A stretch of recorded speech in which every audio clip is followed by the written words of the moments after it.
Olá pessoal, bom dia.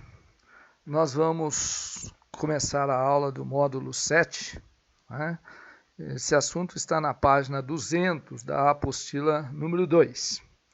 Ela tem como título Vírus e Células Procarióticas. Então, no primeiro momento, eu vou falar sobre vírus. Né? Então, a gente começa comparando os vírus. Aliás, nós estamos parados justamente por conta de um tal vírus. Então, é sobre ele a nossa aula de hoje, né? Sobre os vírus. Então, os vírus, eles são definidos como entidades infecciosas não celulares, cujo genoma pode ser de DNA ou RNA. Bom, o que significa isso, então? Entidades infecciosas, né, não celulares. Bom, eles são considerados acelulares. Eles não apresentam as estruturas mínimas que são necessárias para que sejam denominados de celulares. Então, o genoma, ele pode apresentar DNA ou RNA. Né? Ele raramente apresenta os dois. Então, de uma maneira geral, nós consideramos como características dos vírus ter DNA ou RNA. Eles vão replicar somente numa célula hospedeira. Então, eles são considerados parasitas intracelulares, né? Eles se reproduzem utilizando da maquinaria da célula hospedeira. Então, eles não são capazes de sintetizar suas próprias proteínas, a não ser quando utilizam todo o equipamento enzimático presente na célula hospedeira e também as suas organelas, inclusive os ribossomos. Né? Não são capazes também de produzir energia, por isso que eles precisam da célula hospedeira para realizar aí a produção de energia, tanto heterótrofos como autótrofos. Bom, comparando de uma maneira geral com uma célula, então a célula, seja eucarionte ou procarionte, ela tem que ter pelo menos 4 componentes mínimos. Quais são esses componentes mínimos? Então a célula precisa ter uma membrana, né? Membrana plasmática. Se a gente olhar nessa imagem, ela mostra do lado esquerdo uma célula eucariótica e do lado direito uma célula procariótica, ou procarionte ou eucarionte. Veja que do lado esquerdo tem o material genético, né, dentro desse núcleo. Do lado direito, o material genético ele está solto, ele está livre. Então, o vírus tem material genético, né? Como eu disse, DNA ou RNA. Mas ele não tem membrana, né? Então, a célula ela tem que ter uma membrana plasmática, uma membrana lipoproteica. Tá? Ela tem que ter ribossomos, que são organelas responsáveis pela síntese de proteínas. E, obviamente, um hialoplasma, um meio aquoso, né? E capacidade aí de produzir energia. Então, os vírus são considerados acelulares porque não apresentam esses componentes mínimos. Hoje há uma discussão muito interessante em relação à consideração do vírus como sendo uma estrutura viva ou não. Né? Então, alguns autores, eles consideram que os vírus podem ser seres vivos. Por quê? Porque eles apresentam a capacidade de reproduzir, né? Eles evoluem, como qualquer outro ser vivo. Agora, o grupo que defende de que eles não devem ser considerados seres vivos, justamente porque eles não apresentam um metabolismo próprio, né? Não apresentam as estruturas mínimas para ser considerados celulares. Então, eles são acelulares, né? E não possuem metabolismo próprio. E ainda podem cristalizar em situações adversas. Bom, para o vestibular, o que você vai precisar, então, saber? Primeiro, você tem que saber quais são as características dos seres vivos. Ou então prestar muita atenção no próprio enunciado da questão. Geralmente, no enunciado da questão, o autor vai colocar o que ele considera como critério para ser um ser vivo ou o que ele considera como critério para não ser aí um ser vivo. Então, você sabendo das características dos dos vírus, que são acelulares, são organismos que não apresentam metabolismo próprio, mas que têm capacidade de reproduzir numa célula hospedeira, né? Então, tem, no caso, DNA ou RNA, e tem capacidade de evolução, então você vai, né, de acordo com o enunciado, você vai responder a questão. Né? Jamais eles vão perguntar para você se o vírus é um ser vivo ou não. Eles vão sempre colocar critérios e nós, conhecendo aí como são as estruturas virais, então nós vamos escolher aí a resposta correta. Bom, vamos dar uma olhada no histórico da virologia, onde começa, né, a falar sobre esse assunto, né, até os dias atuais. Então, nós temos relatos de 1400 a.C., né, e já escritos, né, em hieroglifos egípcios, eles falavam de uma doença, no caso, a doença é a poliomielite, então, que causava aí fraqueza nas pernas, né, nos membros inferiores. Então, essa doença, nós sabemos hoje que ela é uma doença causada por vírus. Temos também um relato sobre a inoculação de varíola. Então, um dos trabalhos interessantes de 100 anos antes de Cristo, onde eles utilizavam pústulas de varíola, né, faziam ferimentos nas pessoas e passavam no caso, aquela pasta de pessoas doentes, com o intuito de promover aí a imunização. Então, esses são relatos que nós temos aí inicialmente sobre os vírus. Em 1798, né, surge então a vacinação contra a varíola. Um pesquisador, né, chamado Edward Jenner, ele estudou aí os dois tipos de varíola. Ele sabia da existência da varíola bovina e da varíola, né, humana. E a varíola bovina, ela geralmente não causa danos severos. Em compensação, a varíola humana, ela é considerada maligna, né? Então, o que esse pesquisador ele fez? Ele aplicou, ele extraiu aí, no caso, a pústula, excrementos da varíola bovina, introduziu, né, no ser humano, e depois de um período de tempo, ele fez a inoculação, a introdução do tipo maligno. E, com isso, ele conseguiu, então, fazer com que essas pessoas desenvolvessem anticorpos, né, contra a varíola maligna. Então, esse é o primeiro relato, é aí que surge a primeira vacina, né, contra justamente a varíola. Então, em 1798, nós temos o trabalho realizado por esse pesquisador. Em 1880, né, o Robert Koch e o Pasteur, o Pasteur, inclusive, foi aí um dos responsáveis também pelo desenvolvimento da vacina antirrábica, né, contra a raiva. Então, eles estudaram justamente o vírus, né, que estudaram aí essa doença como sendo uma virose. Em 1892, né, foi o início da virologia praticamente. Então, Ivanovic, né, ele mostra que filtrados, né, de extratos de plantas contaminadas com determinadas doenças, era transmitida para outras doenças. Aquele extrato passava através do filtro e depois esses extratos, então, quando eram pulverizados ou irrigados sobre plantas sadias, causava a doença. Uma dessas doenças de vegetais, né, e é importante a gente lembrar que o vírus também ataca, né, vegetais, é o vírus chamado TMV, vírus do mosaico do tabaco.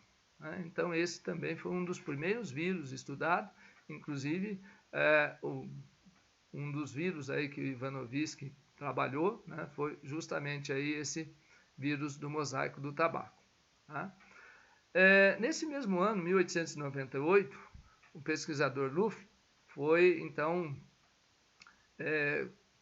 convidado para tentar desvendar o mistério aí da febre aftosa, uma doença que ataca os bovinos, né? Até hoje ela é considerada uma doença muito importante, né, na bovinocultura. Então ele, realizando trabalhos semelhantes àquele de Ivanovsky, ele pegou vários materiais provenientes de animais doentes, né, excrementos como saliva, sangue, né, outros fluidos de animais, e passou através do filtro, e o passante ele usou, inoculando em outros animais sadios, e esses animais vieram a adoecer. Então, caracterizando a transmissão de uma estrutura, né, menor que bactérias. Em 1909, então, Landsteiner, ele descobre aí, no caso, faz um estudo sobre a poliomielite. E também, embora os autores colocam, né, poliomielite, também foi importante a própria febre amarela, né? Então ela começa a disseminar aí, principalmente no início de 1900, né? Tem uma importância muito grande e foi reconhecida aí como uma doença causada, inclusive, aí por vírus. Bom, em 1915, né, até 1917, vários trabalhos foram realizados onde eles estudaram os bacteriófagos, ou seja, aqueles vírus que desenvolvem sobre bactérias, né, que são um dos vírus mais estudados atualmente. Bom, de 1950 a 2019, então nós tivemos aí a descoberta de inúmeros vírus, inclusive aqueles que provocam sérias doenças nos seres humanos, né? Então podemos destacar o ebola, né, a peste de Nilo, o HIV, que surgiu aí, foi descoberto aí na década de 80, o SARS, que, né, síndrome da pneumonia asiática, e nós tivemos agora, esse ano então, o Covid, que inclusive ele pertence ao mesmo grupo aí do SARS.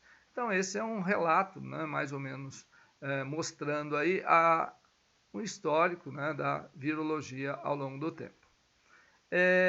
Então aqui nós temos nessa imagem figuras que representam a varíola, então uma doença infecto-contagiosa que causa essas pústulas, né, são bolhas d'água, e que uma doença que pode ser letal. Tá? Praticamente ela está erradicada. Então, esse foi o responsável aí pelo desenvolvimento, né, da vacina, no caso, considerada aí a primeira vacina. Bom, nós temos aqui uma planta, nesse caso, uma planta de fumo, né, mostrando os sintomas da virose. Então, o Meyer foi um dos responsáveis aí justamente que mostrou como que pode ocorrer a transmissão entre os vegetais, né? Mais uma imagem, né, mostrando justamente aí o mosaico do fumo. Então ele recebe esse nome de mosaico porque as folhas elas ficam todas pintadinhas de amarelo, né? A planta de fumo ela tem uma folha bem grande, uma folha bem vigorosa, e quando ela está com a virose ela fica toda pontilhada. Então o verde mistura aí com o amarelo, dando um aspecto que nós chamamos de mosaico, né? E aqui um pequeno trecho que foi publicado justamente aí com o nome de Aventura da Virologia, né? Onde o Loeffler ele mostra aí o seu trabalho em relação aí à febre aftosa. Bom, em 1935, foi purificado, a partir aí do vírus do mosaico do tabaco, né, o famoso TMV, proteína. Então, eles acabam descobrindo que no vírus encontrava-se proteínas. Nesse mesmo ano, né, foi também descoberto que, além de proteína, esse vírus ele é dotado de RNA. Então, é um ribovírus, é um vírus cujo genoma ele é de RNA. Depois, nós tivemos aí a invenção do microscópio eletrônico. Alguns artigos apontam essa invenção para 1931, embora não há um consenso, né? Somente a partir do microscópio eletrônico que o vírus passou a ser observado. Tá?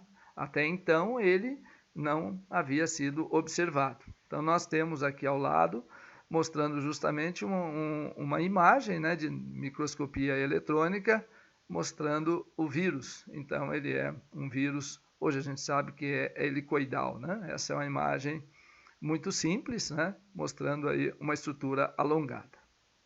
Bom, então, essa é a história aí da virologia, né? Um relato bem resumido sobre a virologia.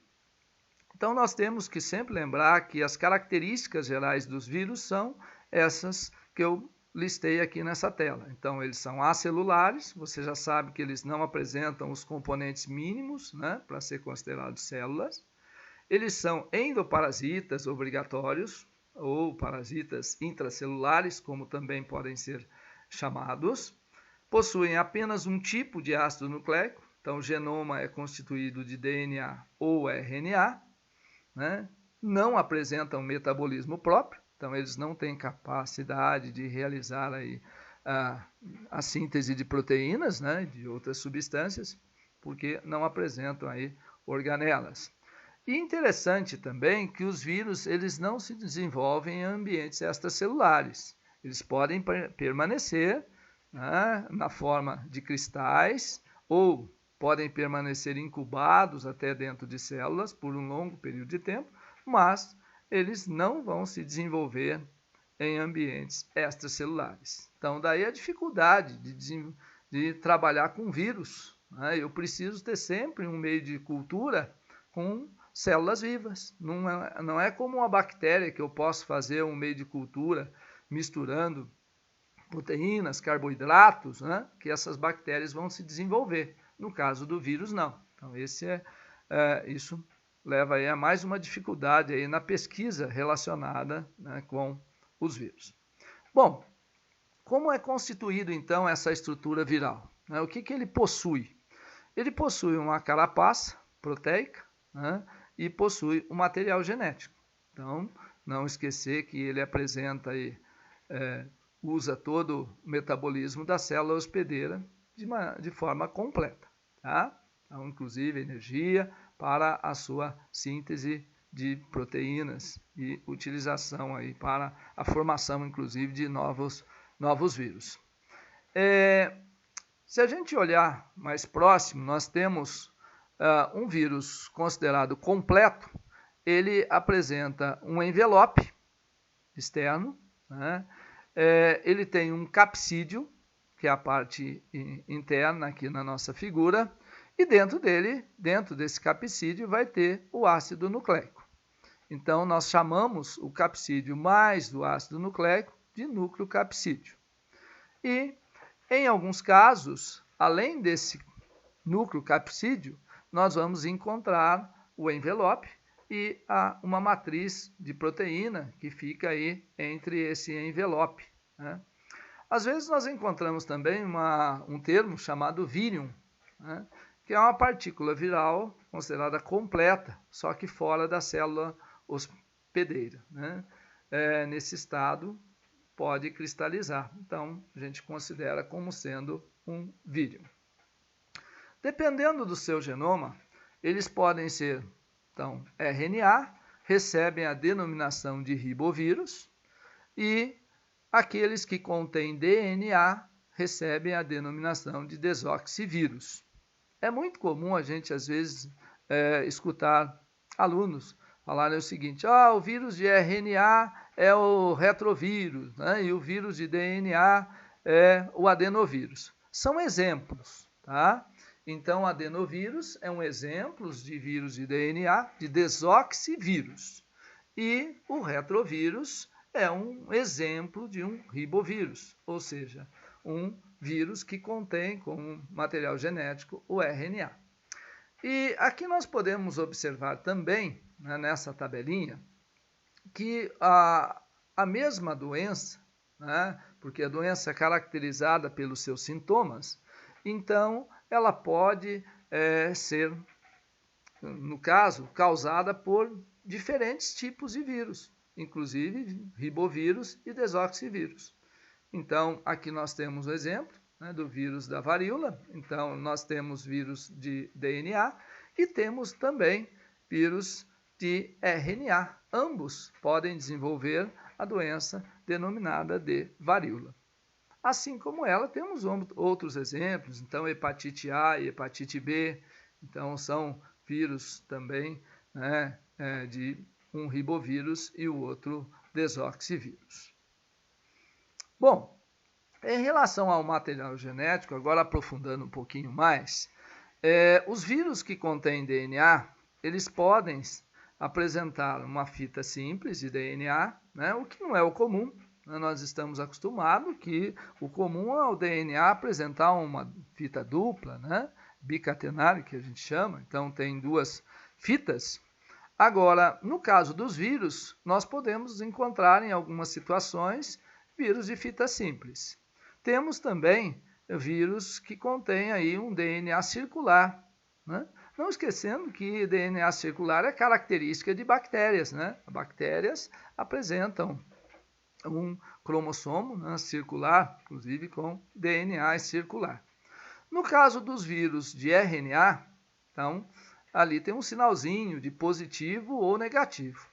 Nós vamos ver mais para frente o que significa isso. Então, RNA, ele apresenta uma única fita, né, de uma maneira geral.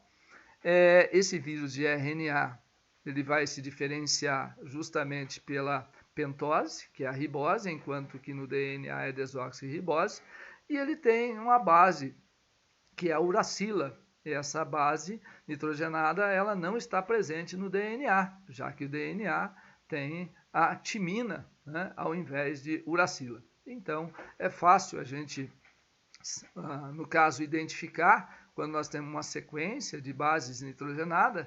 Então, o RNA, geralmente, ele é formado por uma única fita e contém como base a uracila, e o DNA é uma dupla fita, né? Ou uma fita dupla, que apresenta aí a timina como sendo uma das bases nitrogenadas. Nós podemos também encontrar vírus de RNA, ou seja, ribovírus, que tenha RNA fragmentado e até RNA de dupla fita, né? Também segmentado. Então, são casos mais específicos. Mas, de uma maneira geral, nós vamos encontrar, então, DNA, né, o desoxivírus, ou seja, vírus que tem uma fita dupla, e vírus que contém aí RNA apenas uma fita. Tá? Bom, aqui nós vamos dar uma olhadinha como que é o formato desse vírus, né? Então, o capsídeo, formado por proteínas. Essas proteínas, elas são codificadas pelo genoma viral, né? Lógico, lembrando sempre que ele usa a maquinaria da célula hospedeira. Então, essa estrutura, esse capsídeo, ele vai servir de proteção, né, e rigidez. Em relação ao formato dos vírus, nós encontramos vírus arredondados, né? Encontramos aí na forma icosaédrica, na forma helicoidal, e alguns vírus que fogem um pouco do padrão, como é o caso do bacteriófago, que tem uma forma denominada aí complexa. Inclusive, ele tem aí esses filamentos proteicos, né? É um vírus bem diferente. Bom, nessa imagem nós temos outras figuras mostrando outras formas de vírus. Então, em cima aqui, vírus de RNA, ribovírus, né? Aqui bem simples, mas nós temos outros já bem complexos, apresentando aqui uma cápsula, né? O retrovírus é um desses representantes. O retrovírus mais importante que nós temos é o HIV, causador da AIDS, né? E aqui nessa parte de baixo nós temos os desoxivírus, então alguns representantes na forma icosaédrica, na forma arredondada, na forma um pouquinho retangular. Então são alguns tipos de vírus. Uma outra imagem, então essa figura ela é bem interessante, que ela mostra aqui, faz uma comparação de uma observação em microscopia, no caso, obviamente, microscopia eletrônica, e aqui uma representação gráfica, né, desses vírus. Então, como que eles são representados aqui em cima e como eles são observados aqui ao microscópio. E veja que esse bacteriófago é bem interessante, né, mostrando aí essa cauda, tá? Então, ela tem essa região do capsídeo, que a gente chama de cabeça, e depois ela tem uma cauda com essas fibras de fixação, que vai usar justamente para fixar aí na parede celular da bactéria. Ainda dentro dessa simetria complexa do bacteriófago, né, aqui nós temos uma imagem bem interessante, então mostra que esse vírus ele vai fixar essas fibras e através dessas fibras de fixação ele inocula, ele introduz o seu material genético. Nesse caso, o material genético é o DNA. Então, ele introduz o DNA na célula hospedeira. Então, essa parte amarela corresponde aí à bactéria. Então, são 3 vírus que estão na imagem, né? Veja que o do meio ele está vazio. Ele já introduziu aí todo o seu material genético. Então, esse mecanismo de introdução do material genético é chamado de injeção. Então, esse capsídeo ele não vai entrar dentro da célula. Ele apenas vai injetar o material genético. Tá? Bom, então nós podemos separar aí os vírus em vírus simples, né, que contém apenas o ácido nucleico e proteínas, e nós temos vírus complexos, que contêm basicamente as outras moléculas orgânicas, né, além do ácido nucleico, proteínas, pode conter aí lipídios e carboidratos. Então, geralmente, aqueles vírus que saem por brotamento a partir da célula hospedeira, eles muitas vezes carregam parte da própria membrana. E, juntamente, como eles levam parte da membrana, então, eles vão apresentar aí, na sua cápsula, lipídios e carboidratos, né, inseridos aí entre proteínas. Alguns vírus ainda carregam determinadas proteínas, polimerases, que são proteínas que vão participar posteriormente aí do parasitismo, né? Nós temos transcriptase, a mais famosa é a transcriptase reversa, que está presente aí no retrovírus. Então, como eu já citei anteriormente, um dos exemplos é justamente o HIV. Então, uma enzima muito importante, inclusive do ponto de vista hoje da biotecnologia, né? Ela é uma enzima muito estudada. Tá? Bom, essa imagem, eu gosto muito dessa imagem, que ela mostra, dá uma noção de tamanho, né? Então, o vírus. Então, aí nós temos nesse canto a célula vermelha, né? A hemácia. Então, é uma célula achatada, né? Uma célula anucleada. Então, uma hemácia madura que nós temos aqui nessa imagem. E ao lado dela, nós temos uma bactéria. Essa é uma bactéria comum, um bacilo, né? Esse aí é Escherichia coli, esse bacilo é uma bactéria comensal. E nessa primeira imagem, né, não está... é muito pequenininho aqui, bem próximo a essa bactéria. Então, esses pontinhos mais escuros, a gente pode observar aqui a presença do vírus. Agora, dando um zoom nessa região, então, olhando na imagem da direita, agora sim, a gente já não tem mais nessa figura a própria célula, a hemácia, mas nós temos aí a bactéria na íntegra. E ao lado da bactéria, nós observamos aqui um bacteriófago, né? E aqui outros vírus.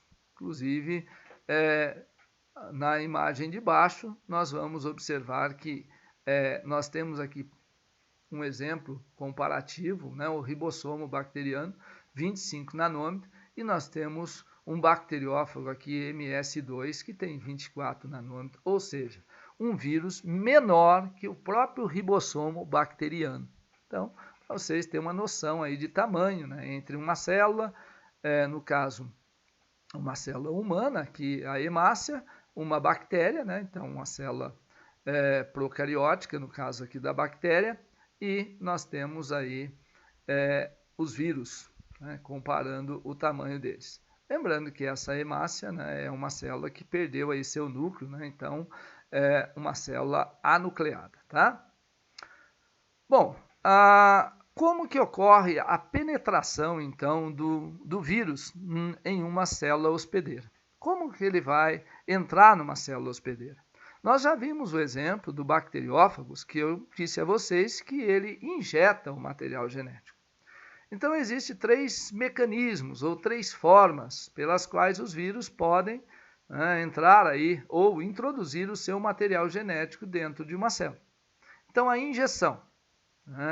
Eu coloquei aí entre parênteses, como exemplo, o TMV, mas nós temos outro. O bacteriófago é um exemplo padrão aí de injeção.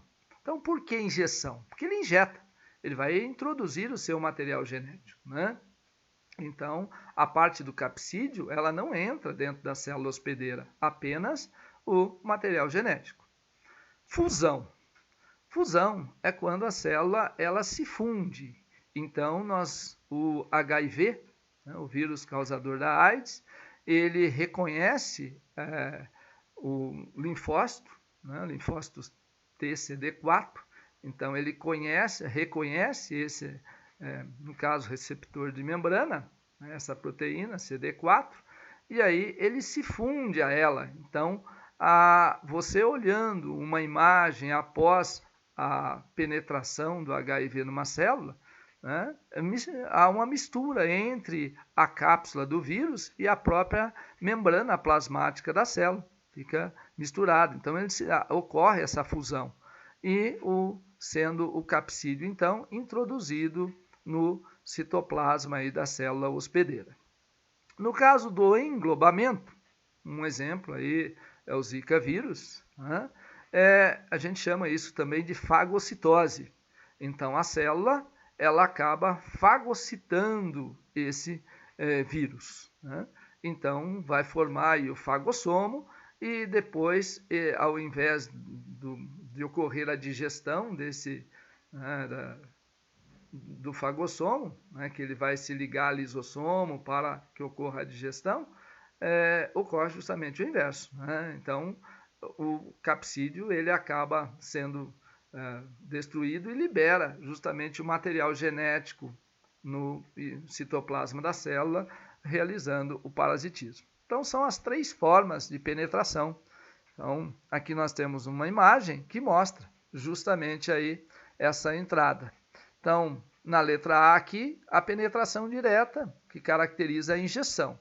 Então, o vírus ele vai reconhecer aí os receptores de membrana, isso é muito importante, por isso que há uma alta especificidade, né? Alguns vírus são altamente específicos, né? Outros nem tanto, mas de uma maneira geral, eles são considerados específicos, justamente porque eles vão reconhecer certas proteínas especiais e aí, através desses receptores que fazem parte da membrana, eles vão introduzir aí o seu material genético. Então, aqui é a injeção ou também chamada de penetração direta. Então, mais uma vez, lembrando, nesse caso, o capsídeo ele não vai entrar dentro da célula hospedeira, apenas o genoma viral, apenas o material genético.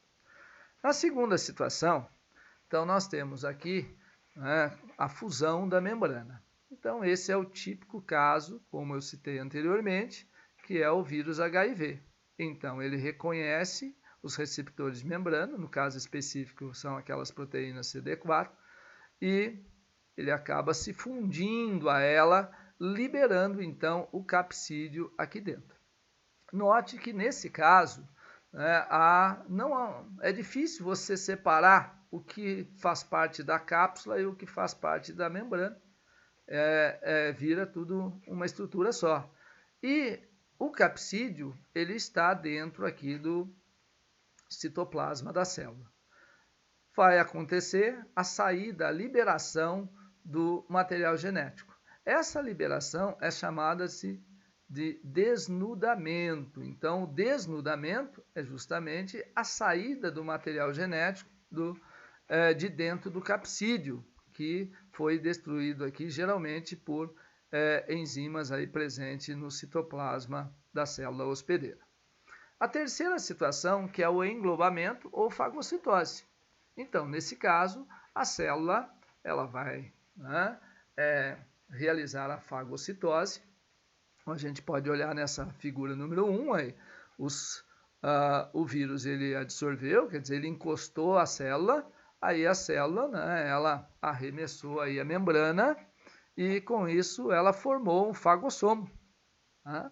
E o vírus ele está dentro desse fagossomo. Então agora, ao invés desse fagossomo ser destruído, né, o que acontece? Ocorre o desnudamento. Aliás, ocorre a liberação desse capsídeo e posteriormente, aqui no item número 5, o desnudamento. Ou seja, é quando o material genético está sendo liberado. Então, na imagem 5 e na 6. Na 6, praticamente, ele já foi liberado. Então, aqui aconteceu o desnudamento. Esse material genético, ele está agora, né, dentro da célula e passa a dominar a célula hospedeira. Bom, então, de uma maneira geral, nós vamos ter aí os passos de replicação de um vírus, né? Então, a adsorção às células. O que seria essa adsorção? É quando ele encosta aí na célula hospedeira. Tá? E aí ele vai penetrar. Lembrando que essa penetração ela pode ser por injeção, por fusão ou por englobamento. Então, valendo aí qualquer uma das três. Bom, se for por fusão ou englobamento, tem a etapa chamada desnudamento. Né? Se for por injeção, o material genético já está livre dentro do citoplasma. Aí nós vamos ter a síntese, esse material genético, ele passa a dominar o metabolismo da célula hospedeira.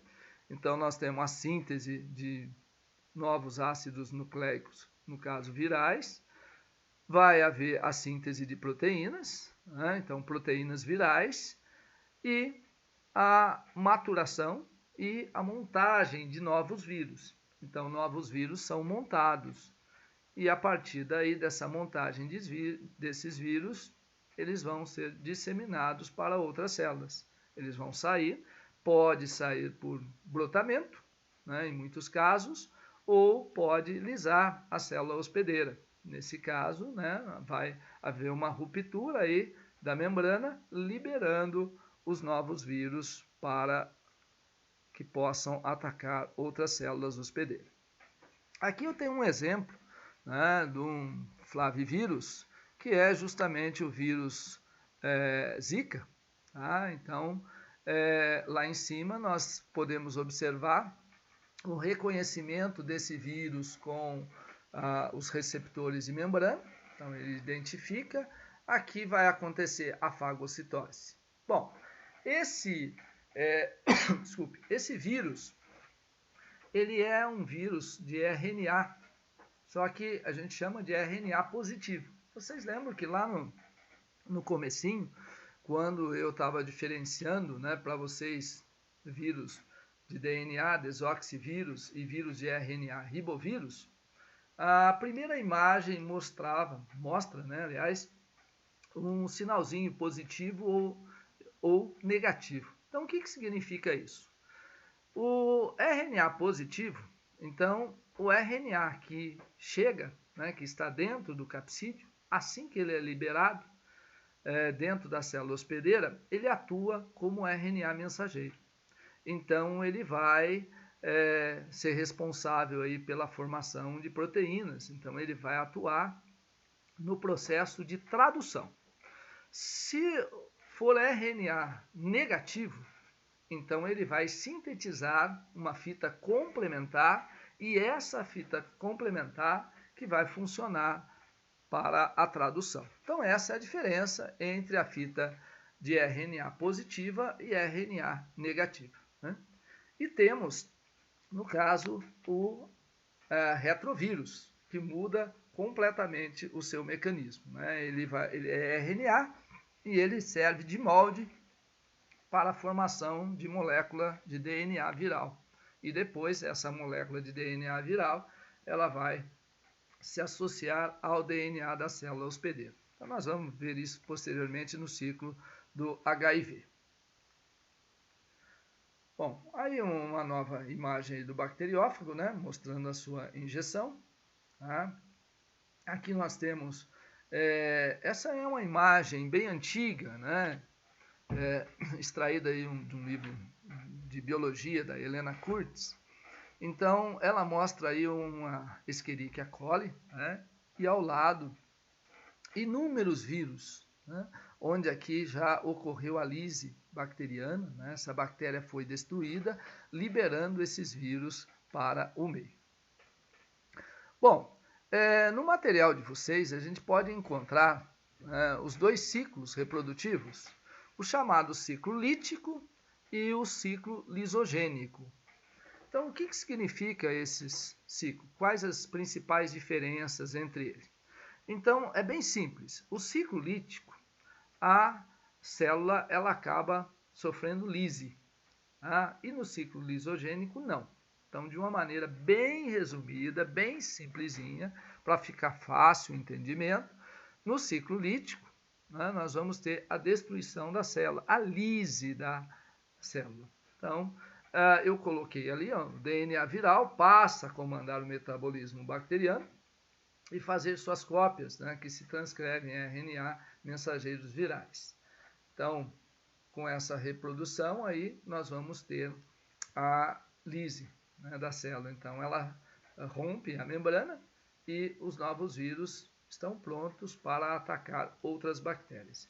De uma maneira geral, esse ciclo lítico e ciclo lisogênico, ele é muito estudado em bacteriófagos, né? Então, de uma maneira geral, nós utilizamos esses termos, ciclo lítico e ciclo lisogênico, para os bacteriófagos. Alguns autores até estão se adaptando para outros tipos de vírus, mas inicialmente ele é usado para bacteriófago. Então, no ciclo lítico, ocorre a destruição da bactéria, né? Ela rompe a sua parede, né? A membrana, a sua parede, liberando aí novos vírus para o meio. Esse é um desenho, um esquemático que mostra justamente aqui a introdução. Veja que é um bacteriófago, né? Introduzindo seu material genético. Então, a imagem número 1 mostra justamente aí o DNA bacteriano. Então, ela tem um cromossomo circular e o vírus, ele fixando as suas fibras, vai injetar. Então, é injeção o mecanismo de introdução desse material genético. Aqui o DNA sendo injetado, então aqui ele fixou, aqui ele injetou o seu material genético. Esse DNA ele vai associar ao DNA bacteriano, então ele vai se associar e posteriormente ele vai controlar aí o metabolismo, né? Ele degrada o DNA bacteriano e passa a comandar a síntese de proteínas virais. Então, novas cápsulas são produzidas e novos vírus vão ser montados, né? E quando nós temos uma grande quantidade de vírus, então, dentro aí dessa bactéria ocorre a lise e esses vírus eles estão aptos a penetrar em outras bactérias. Então, esse é um ciclo denominado de ciclo lítico. Então, nesse caso, ele promoveu o quê? A lise, promoveu a destruição aqui da nossa bactéria. Tá? Bom, um segundo ciclo é chamado de ciclo lisogênico. Então, esse ciclo, ele não, ou nesse ciclo, não ocorre lise bacteriana. Então, não vai ocorrer a destruição da membrana e nem da no caso da parede celular bacteriana. Nesse ciclo, o DNA do vírus, ele incorpora-se ao DNA da bactéria, mas ele não interfere no seu metabolismo, ou seja, ele não consegue, né, atrapalhar, vou usar esse termo, ele não consegue aí atrapalhar o metabolismo da bactéria. Então ela continua se reproduzindo normalmente, ela replica o seu material genético, inclusive replica o DNA viral também e passa isso para as bactérias descendentes, né? Sabendo que as bactérias se reproduzem principalmente por divisão binária, então elas acabam passando justamente esse DNA viral para as suas descendentes. Aqui nós temos nessa imagem, então, do lado esquerdo, a gente pode observar o ciclo lítico, né? Aquele em que há justamente a lise bacteriana. Se a gente olhar para o lado direito, esse é o ciclo lisogênico. Então, note que o material genético viral, ele se associou, né, ao cromossomo da bactéria, mas ele não destruiu o cromossomo bacteriano. Então, essa já é uma grande diferença. Então, ele não interferiu, não fragmentou o cromossomo bacteriano. Então, ele apenas foi incorporado ao cromossomo bacteriano.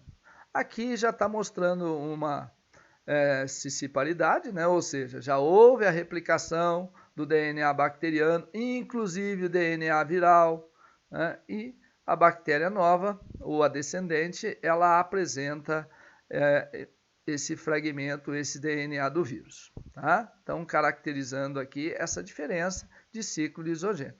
Pode ser que depois de várias gerações, o que aconteça? Pode ser que essa bactéria, né, uma das descendentes aqui, não tenha resistência e acaba destruindo, aí, fragmentando o seu DNA e desenvolvendo aí, então, o ciclo, caracterizando o ciclo lítico. Tá? Então, digamos que nesse ciclo lisogênico, a bactéria ela apresenta uma certa resistência em relação aí ao DNA viral. Tá? Bom, nós temos, né, na nossa aula, não fala sobre aí as doenças causadas por vírus. Então, essa aula ela se resume justamente na comparação entre o vírus e a célula procarionte. Mas é óbvio que fica muito difícil a gente fazer preparar uma aula sobre vírus e não citar, né, as viroses, principalmente na situação que nós estamos. Então, eu tenho aqui nessa imagem uma série de doenças que são causadas, né, por vírus. Então, elas são denominadas de viroses. E essa lista que eu coloquei aqui nessa tela são viroses em humanos. Então, nós temos aí resfriado, cachumba, rubéola, sarampo, né, varíola, varicela ou catapora, as hepatites, que é hepatite A, B, C, D, né, as dengues, dengue 1, 2, 3, 4, né? Lembrando que a dengue hemorrágica é uma evolução, né, sintomática. Nós temos a febre amarela, né? A febre amarela, nós vamos ter a silvestre e a febre amarela urbana, lembrando que as duas febres amarelas, independente se ela é denominada de silvestre ou urbana, ela é causada pelo mesmo vírus. Né? A dengue, nós temos 4 tipos de vírus. Então, por isso que nós temos dengue 1, 2, 3 e 4. Então, são vírus diferentes. Né? Temos a poliomielite, que a gente chama também de paralisia infantil. Né? Meningite viral, embora a meningite é uma inflamação das meninges, que é uma membrana que protege o nosso sistema nervoso, ela pode ser causada por bactéria, inclusive até a meningite meningocócica, que é a bacteriana, ela é considerada mais grave, porque ela pode deixar sequela. Né? Temos até uma meningite também causada por fungos. Temos a mononucleose infecciosa, que é a chamada doença do beijo. Temos a herpes, então herpes genital, temos a herpes comum, né? HPV, Então, HPV é um vírus que está associado com o desenvolvimento do câncer do colo do útero, né? Então, hantavirose ou hantavírus também, muito comum. Temos aí a AIDS, que é uma das principais doenças causadas aí por um retrovírus, e temos as gripes, né? Gripe aviária, gripe suína, gripe sazonal, febre de chikungunya, zika, ebola, raiva, e aí agora, né, o Covid-19. Então, um coronavírus que surgiu aí causando aí inúmeras mortes, né? Aqui nós temos, eu coloquei nessa tela, então, embora não está muito visível, porque eu não queria dividir, mas nós temos aqui uma relação de algumas viroses, inclusive separando aqui febre amarela, a dengue, zika, chikungunya, né? Então, essas 4 doenças aqui, se vocês observarem, todas elas são causadas por vírus de RNA positivo, né? Então, inclusive até a poliomielite também, mas eu chamo a atenção dessas 4 aqui. Essas 4 doenças, elas são transmitidas por meio de vetor. Então, nós temos, né, um mosquito responsável aí pela sua transmissão. No caso da febre amarela, então, na cidade, né, a chamada febre amarela urbana é transmitida pelo Aedes aegypti, né, o mesmo que transmite a dengue, que transmite a chikungunya e o zika vírus. E já a febre amarela silvestre é transmitida aí pelo hemagogos ou sabetes, que são espécies de mosquitos silvestres, né? Então, caracterizando um mecanismo de transmissão, né, que usa um vetor, nesse caso, um mosquito. Então, são vírus da família Flavivirida, né, do grupo arbovírus, que acabam sendo transmitidos dessa forma, tá? Nós temos aqui embaixo, né, o vírus da gripe. Então, ele é um vírus envelopado de RNA negativo. E a AIDS, né, o famoso HIV, que ele é um retrovírus. Então, é um vírus de RNA, mas que foge o padrão aí de positivo e negativo. Ele não é chamado, né, de positivo e negativo. Ele é um retrovírus porque ele contém uma enzima, a transcriptase reversa, tá? Então, diferente aí dos anteriores. E nós temos aqui na sequência, né, aí a catapora, a cachumba, as hepatites, né, que são vírus. Então, dentro da hepatite, vocês lembram que quando eu estava separando desoxivírus e ribovírus, eu disse que, né, a mesma doença ela pode ter a causa diferente. Então, a hepatite A ela é causada por um RNA positivo, não envelopado, ou seja, não tem aquela carapaça, né? E a hepatite B ela é causada por um vírus de DNA. Então, o primeiro é um ribovírus, a hepatite A, e a hepatite B é no caso, desoxivírus, tá? Então, caracterizando, ambas são hepatites, né? Elas vão causar danos nos hepatócitos, que são células do fígado, tá? Mas são causadas por vírus diferentes.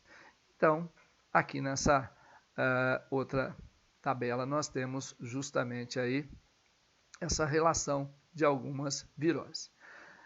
Aqui uma imagem, por exemplo, do vírus influenza. Então, ele é um vírus, né, circular, ele é um vírus que tem aqui, no caso, um vírus completo, né, apresentando aí essa cápsula. Aqui nós temos o vírus ebola, ele já tem um formato diferente, né? Então, um formato aqui, a parte anterior desse vírus, né? E aqui mostrando, inclusive, parece que ele tem uma cauda aqui, né? Aqui outras, no caso, imagens do vírus causador da hepatite, embora aqui não está sendo indicado qual das hepatites, né?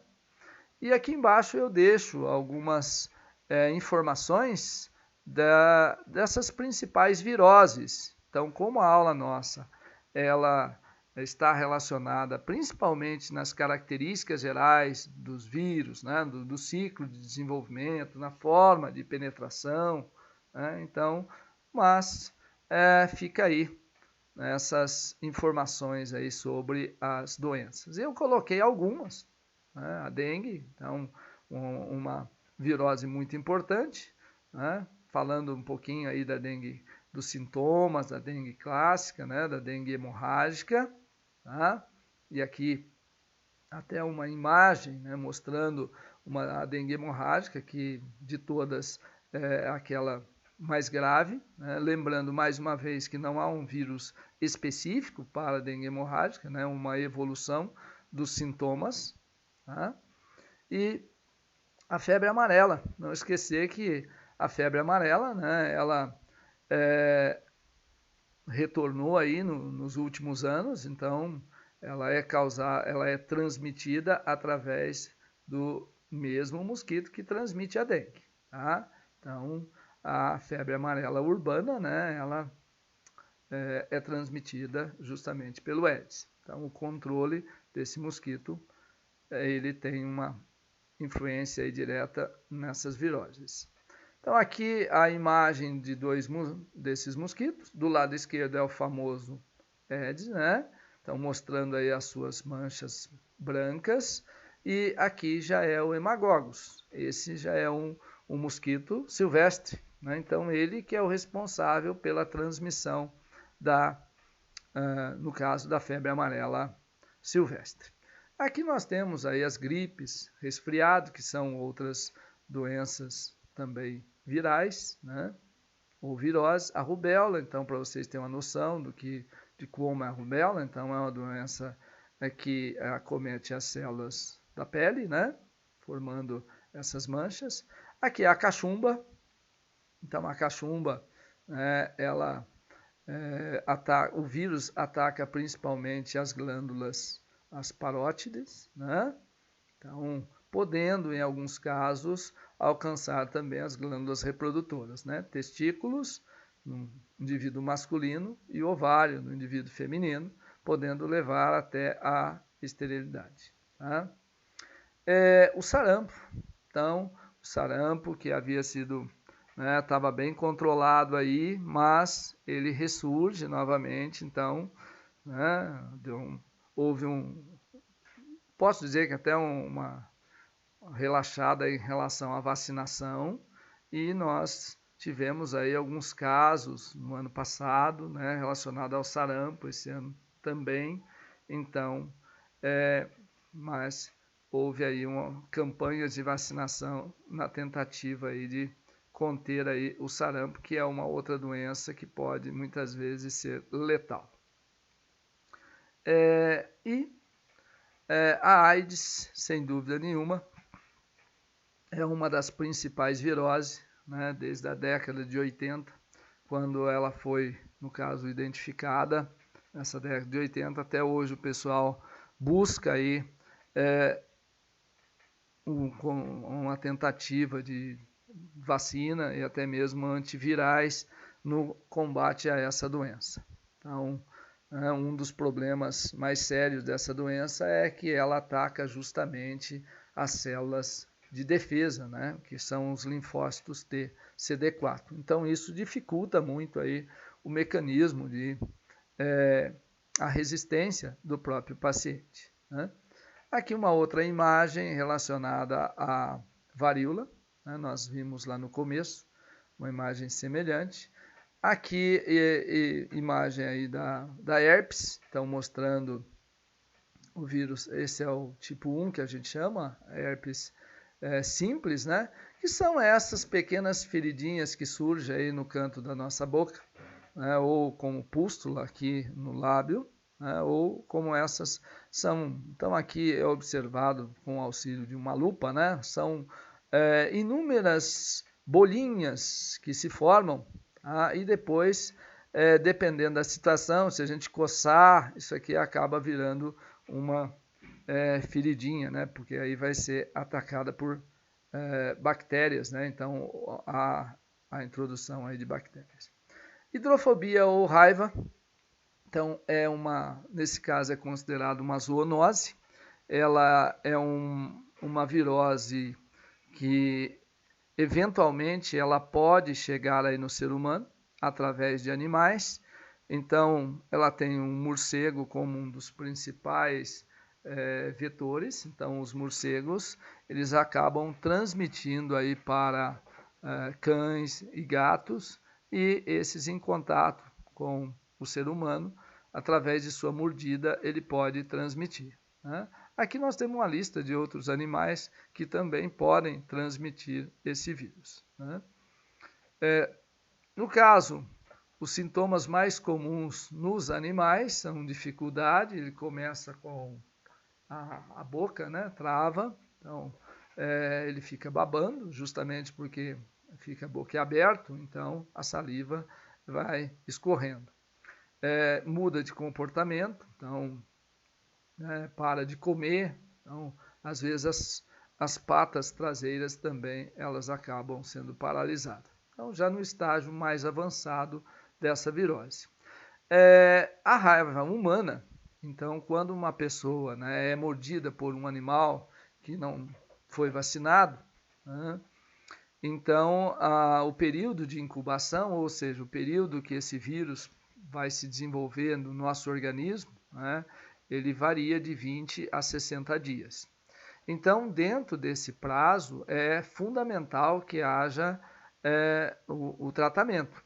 Então, esse tratamento deve evitar que esse vírus se desenvolva no nosso organismo e alcance o sistema nervoso. Se isso acontecer, praticamente aí não tem cura. Então, quando ocorre os sintomas, significa que ele já atingiu aí o sistema nervoso.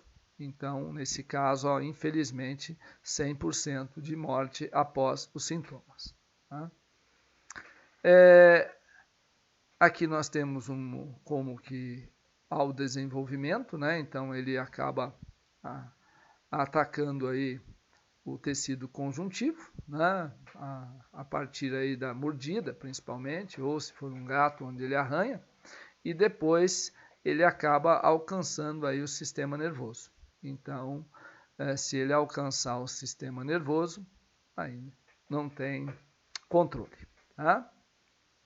O retrovírus causador da AIDS, então a AIDS, né, causada justamente aí por esse retrovírus. Nessa imagem nós podemos observar aqui que são duas moléculas de RNA e ele traz ainda a enzima, no caso a transcriptase reversa, e a integrase, que é uma outra enzima. Então são duas enzimas que ele traz juntamente aí, com seus RNAs, né, dentro do capsídeo. É um vírus que tem aí um envelope, né? Mais uma imagem mostrando o HIV. Então aqui uma foto, microscopia, e aqui o seu esqueminha, né? Uma outra imagem mostrando aí a estrutura. Então veja que essas espículas que ele apresenta aqui, né, são estruturas que vão se associar justamente aos receptores da membrana, tá?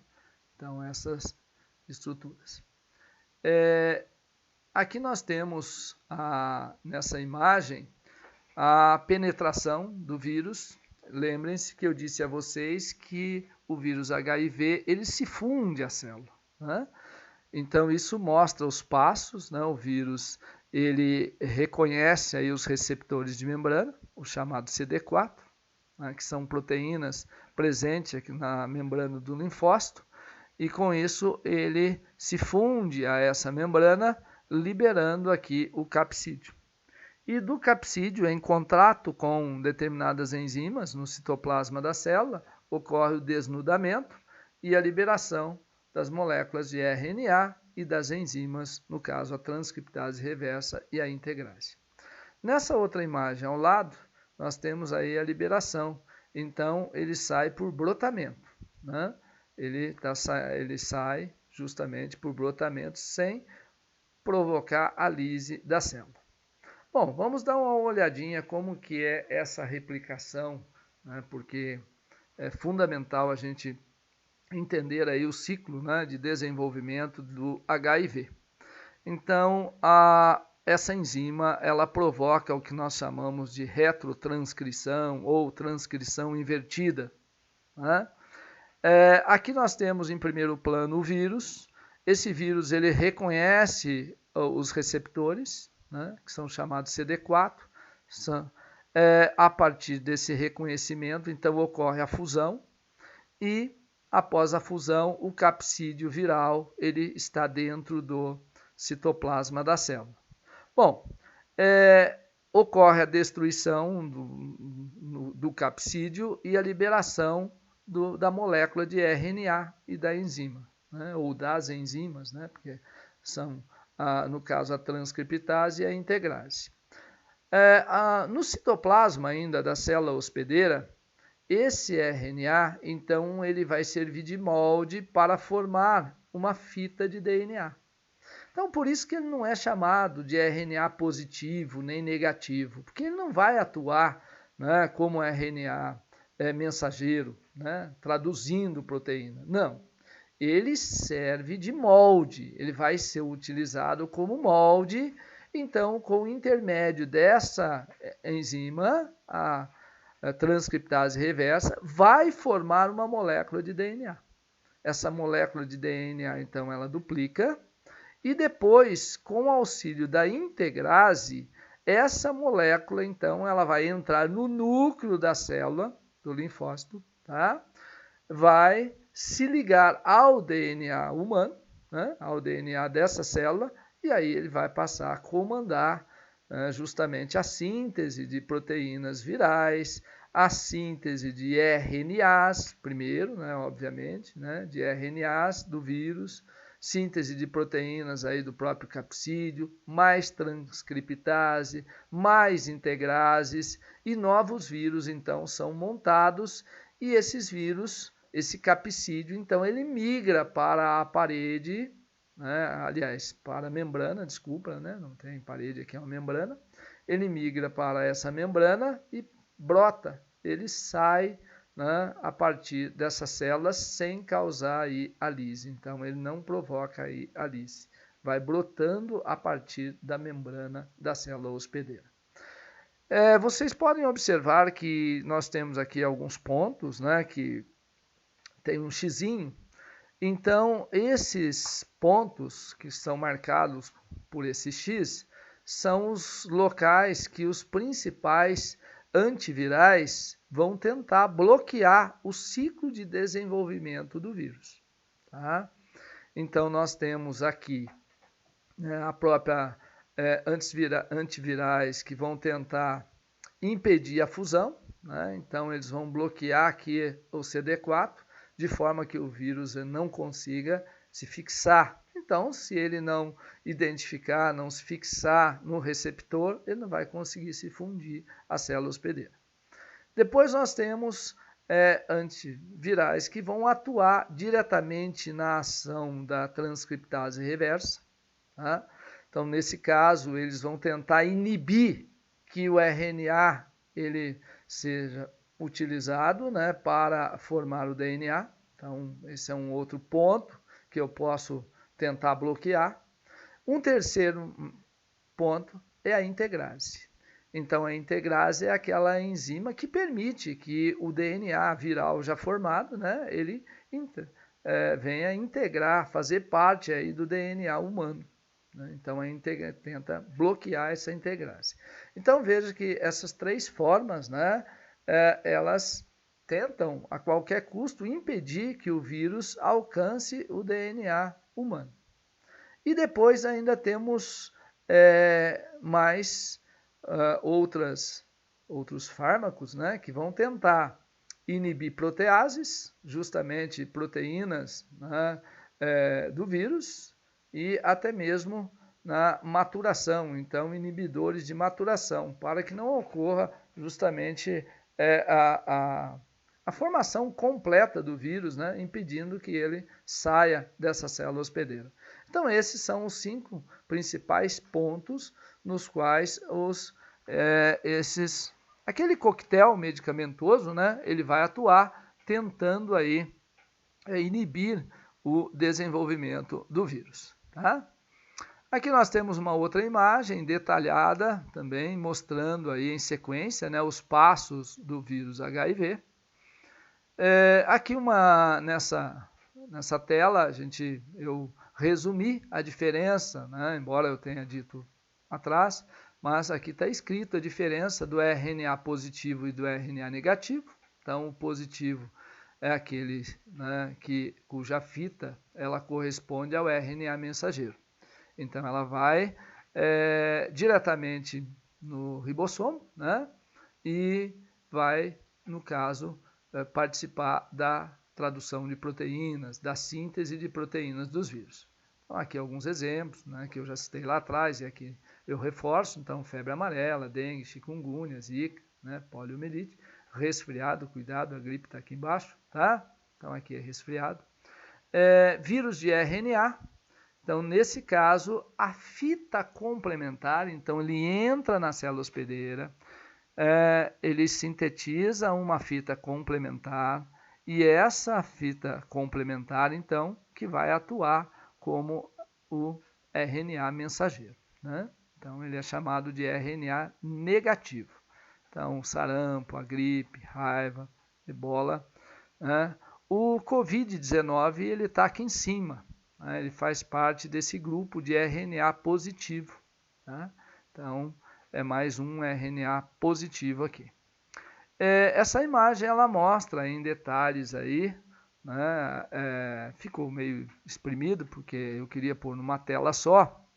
Então, mostrando ali o RNA positivo, ele atua diretamente aí na síntese, né, de proteínas, e o RNA negativo, ele vai servir de molde aqui para formar outro, né? E o retrovírus, então, nesse caso, ele serve de molde para a formação de um DNA viral, né? Então, a transcriptase, ela faz isso, então, caracterizando aí os 3 tipos de vírus que contém RNA. Eles praticamente totalizam aí 70% das viroses de humanos, né? Então, são vírus que contêm RNA. Aqui,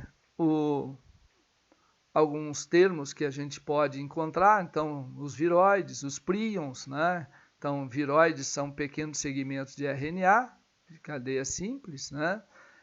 Então, nesse caso, eles não vão formar envoltório de proteína, não codificam proteínas, tá? Podem reproduzir aí dentro de células hospedeiras. Então, nós temos aí alguns viroides encontrados em vegetais, tá? Então, eles acabam atacando aí os vegetais.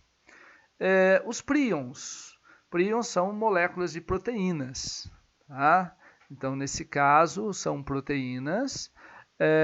Uma das mais famosas e mais importantes que nós temos, aliás, um prion importante, foi o causador aí da doença da vaca louca, né, como ficou conhecida, então, encefalite espongiforme. Então, é uma proteína, e essa proteína, ela, né, no caso, provoca, né, a morte aí dos animais e, obviamente, se alcançar o ser humano também. Então, ele não é considerado um vírus, mas sim um prion. Por quê? É apenas, né, uma proteína, tá? Então, nós temos algumas questões vestibulares que falam sobre prions.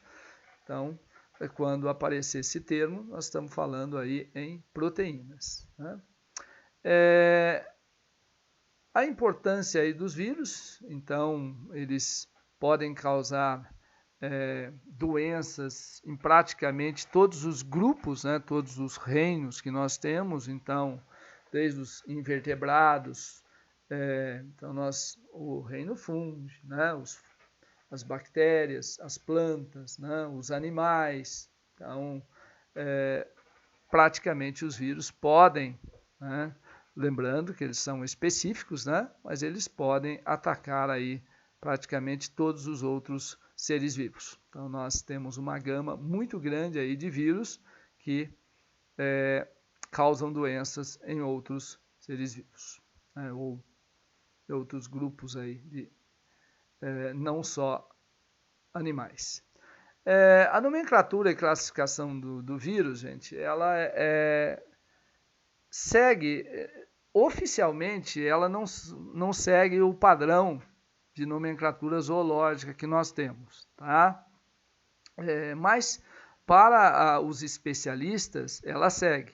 Então, isso fica um pouco difícil da gente colocar, justamente porque há aquela discussão que lá no início eu falei, que tem um grupo que considera os vírus como seres vivos, outros não consideram, mas enfim, né, dentro a maior parte da comunidade científica que trabalham com os vírus, eles usam esse critério. Então segue aí, né, uma taxonomia com espécie, gênero, subfamília, famílias, ordens, tá? Então segue praticamente o mesmo padrão, tá? Então, o que a gente usa para identificar? Então, a morfologia da partícula, né? A organização do seu genoma, o método de replicação, né? E também o número e o próprio tamanho das proteínas estruturais e não estruturais. Então, são os critérios utilizados para separar os principais grupos de vírus. E aqui tem uma listinha, né, desses vírus, então, inclusive aí vírus de DNA, né, repetindo desoxivírus, e aí uma listinha de vírus de RNA, inclusive o Covid-19, que está aqui embaixo, né, que infelizmente, é o caçulinha aí da turma, né? Então, esse coronavírus, que faz parte desse grupo que acaba atacando aí o ser humano, né?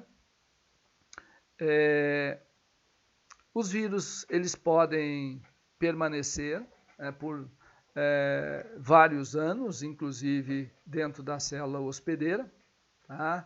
Eles podem permanecer agregados a um material genético, ou não, né, dentro da célula, e nesse caso, nós chamamos de vírus incubados. Por isso que é muito comum você observar aí, determinado vírus tem um período de incubação de 7 a 15 dias, outro tem de 20 a 60 dias. Então, é o período que aquele vírus ele permanece ali dentro da célula hospedeira, pode estar associado ao próprio material genético, né? Mas ele não ainda não está causando dano, né?